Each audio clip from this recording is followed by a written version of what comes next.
In this next video of the lesson, Documentation, Policy Condition 2, we will learn about non-forfeiture provisions.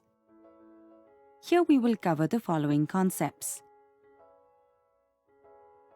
When a policy lapses, the policyholder has several choices under the Insurance Act, which are known as non-forfeiture options, such as eligibility of surrender value, making the policy paid up, keeping the policy in force through advanced premiums, and providing term insurance cover from the surrender value. The law in India provides that if premiums have been paid for at least 3 consecutive years, there shall be a guaranteed surrender value. If the policy has not been surrendered, it shall subsist as a policy with a reduced paid-up value. Let us now understand how the surrender value of a life insurance policy is calculated. Life insurers normally have a chart that lists the surrender values at various times. This chart also gives the method that will be used for calculating the surrender values. The formula takes into account the type and plan of insurance, age of the policy, and the length of the policy's premium paying period. The amount the policyholder ultimately receives is the net surrender value. Surrender value is a percentage of paid-up value, and the surrender value that arrived as a percentage of premiums paid is called guaranteed surrender value. Sometimes the actual amount of cash one gets in hand on surrender may be different from the surrender value amount prescribed in the policy.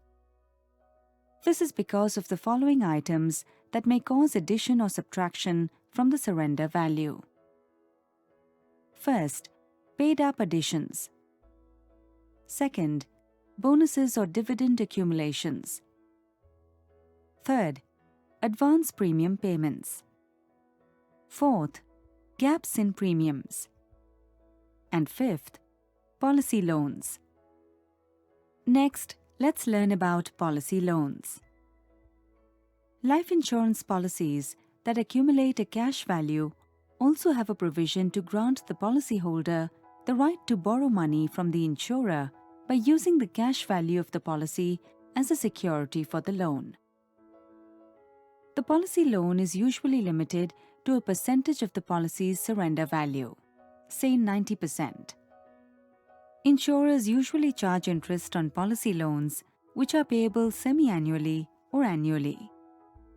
If the interest charges are not paid, they become a part of the policy loan and are included in the loan outstanding.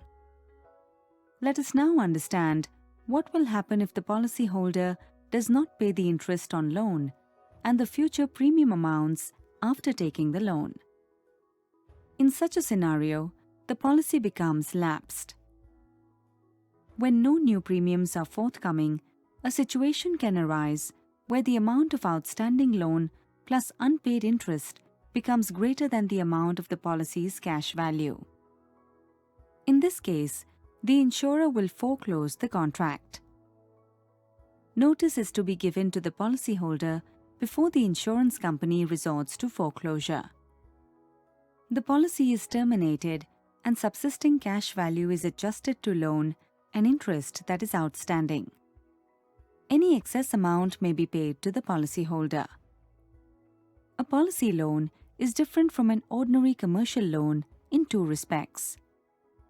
First, in policy loan, the policy owner is not legally obligated to repay the loan. She can repay all or part of the loan at any point of time she chooses.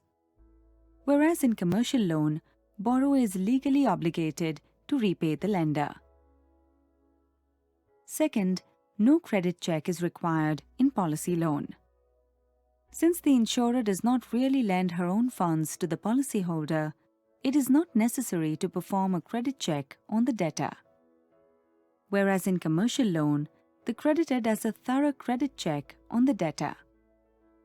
Thank you.